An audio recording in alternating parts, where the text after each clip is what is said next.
जान मोहम्मद सोसाइटी गौसिया जमायत के रूहानी पेशवा मखदूम शाह महमूद कुरैशी वजीर खारिजा पाकिस्तान के साहिबजादा एमएनए मखदूमजादा ज़ैन हुसैन शाह कुरैशी रूहानी सफर के सिलसिले में जिले सकर में निकतल रूहानी सफर दौरान अज पनुआकिल चिचड़ी लग पीर बगोशेर बादशाह में गौसिया हाउस पहुतो। पीर बगोशा बादशाह जो गादी नशीन मोहतरम जनाब मियां आबिद हुसैन सैरवंदी इंदड़ सियासी समाजी शख्सियत मोहतरम मियां साईं ज़ियाउद्दीन इंदड़ ऐं गौसिया जमायत जे अकीदत मंदन पिण शानदार इस्तकबाल कयो ऐं मदस गुलनि जी वर्खा कई।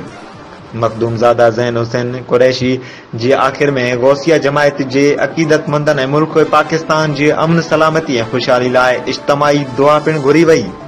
लाइक कयो असांजे वीडियो के वधिक मालूमात जे लाइ, सब्सक्राइब कयो असांजे चैनल के, बेल आइकन ते क्लिक कयो त जीअं ईंदड़ वीडियोस अव्हां ताईं वक्त सर पहुची सघनि।